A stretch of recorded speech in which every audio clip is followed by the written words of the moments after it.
Hello, I'm State Representative Jim Beakey from the 84th House District. Welcome to Ohio in Focus.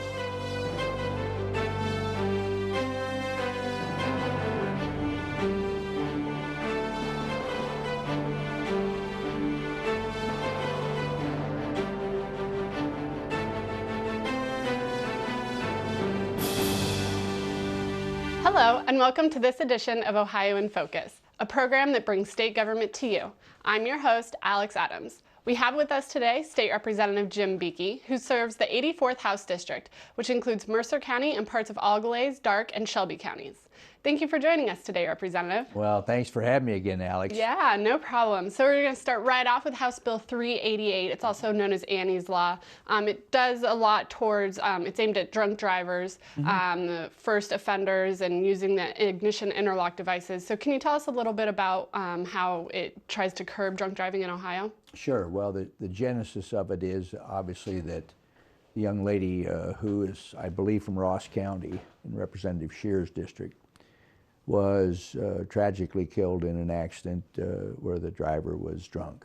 And the unfortunate thing is not only was she in this tragic accident, but the offender has had several OVI offenses, so it's not a first-time situation. So that's the genesis of the legislation, is to try to address the fact that almost 29 million people in this country admit to driving under the influence in a year's time. Well, we got to do something to curb that cost of lives and society and so on. So that's kind of the background of the legislation. And what it does is it gives the offender, an offender in an OVI case or drunk driving, the option of having this equipment in the car that will not start unless a driver has used the breathalyzer, which would enable the car to start. And this is an option to having your driver's license suspended. So if the guilty party opts to have this piece of equipment in the car, why, that gives them the opportunity to drive, but it also means that they're going to drive sober. Yeah, great. So what is the current status of the bill? The legislation has passed the House. I was a strong supporter of it, and it's currently in the Senate. And hopefully in lame duck session, they'll deal with that as we end up the year. All right, so switching to another bill that is named after an advocate, that's House Bill 85, which is also known as Erin's Law. It's named after Erin Marin. So can you tell us a little bit about her and what House Bill 85 is aimed at? Well, she is a constituent of Representative Christina Hagan in Northeast Ohio, and the subject is sexual abuse. And so what happened to Erin is, I think, the genesis for the legislation, which is an attempt to get more education in the public schools regarding the subject of sexual abuse, so that we have a lessening of that situation rather than a growth of it. So what would the requirements be under this law for schools? Well, the schools it's a mandate. And the schools would have to implement a curriculum, in their curriculum, mandatory sexual abuse education.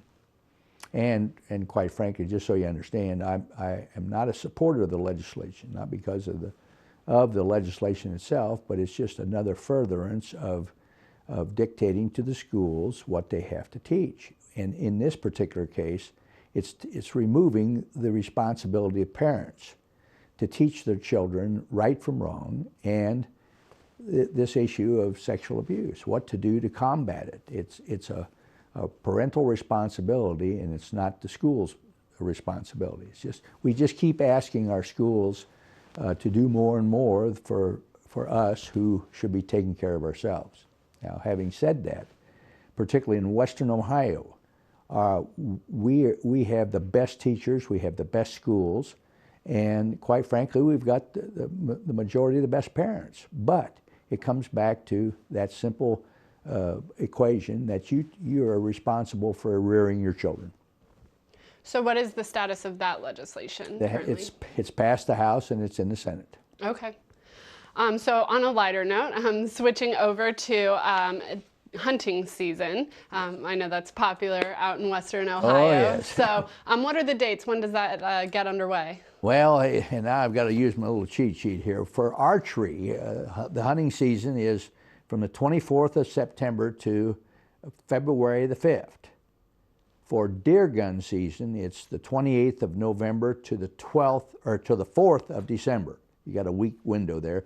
Plus, there's kind of a bonus of the 17th and 18th of December. Then for youth, the season is the 19th and 20th of November. And for the muzzleloaders, going back in time, that season is from January 7th to January 10th of 2017. So that's the window for deer hunting in Ohio. All right, and what are some of the bag limits? The bag limits in my house district is 2, same as it was last year, I believe. And for those, my district is Auglaize, Shelby, Darke, and Mercer County. So those viewers who may be seeing this outside of the 84th House District might check with your local folks, because it's done on a county-by-county basis. But all 4 counties in the 84th House District, the bag limit is 2. And obviously safety is paramount when we're out hunting. So do you have any tips for viewers how to stay safe? Wear lots of orange, or lots of loud colors, so that pedestrians and citizens, or not pedestrians, citizens and so on, who might be in the area won't have any problem. That's a big thing. Yeah, and of course, it's always aimed at safety. But the fact is, Alex, that hunters are very cognizant of the safety that they are responsible for as they're out culling deer herd. All right, and one of the last topics I wanted to touch on is that of EpiPens. It's kind of been in the news a lot, and maybe people out hunting carry the EpiPens with them for bee allergy, or students at school with peanut allergies and whatnot. So we've seen the prices of those EpiPens skyrocket recently. So can you tell us kind of what has led to that?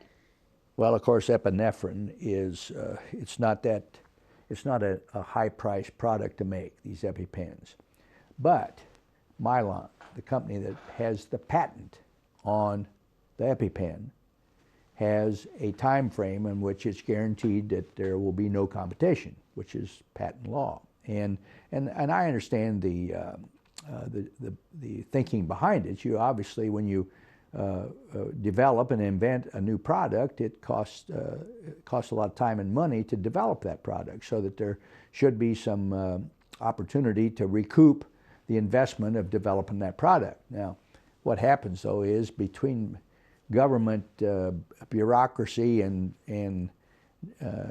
for a better term, dragging their feet, there's lots of products on the market that could be competitive with the patent, but it takes so long to get products approved. I think there's currently 4,000 items that FDA has that they're working through to approve, so that these products can be competitive. So that's one of the main reasons that the product is so costly. Now, it's only a question of time before that competition arrives, but and people are concerned, and rightfully so, particularly those folks that need the EpiPen, who don't have the financial wherewithal to come up with $300 to buy it. So it's a real problem, but I don't want to see any legislation or ballot initiatives that are going to destroy the ability to come up with drugs and products that are going to help us with diseases and extend our lives. So Congress has been kind of looking into this issue and having hearings on it. Can you tell us what some of their findings have been thus far? Well, a lot of their findings are just pretty much what I've talked about. They're understanding the picture better, that with regards to patent law and so on. So I'm of the opinion that down the road there may be some changes made at the federal level, which will help us all over the country. All right, and as always, we want to give you the opportunity to share your contact information for your constituents to reach you in Columbus. Well, of course, the quickest way is by phone, area code 614-466-6344, or email rep84@ohiohouse.gov. tinyurl.gov. And then we ask you and encourage you to get online and take our monthly survey. And so that address is tinyurl.com/Beaky October 2016. All right, awesome. Thank you for joining us today, Representative. Thanks for having me, Alex. I appreciate it. We look forward to seeing you again on the next edition of Ohio in Focus, the program that brings state government to you. Thank you for joining us.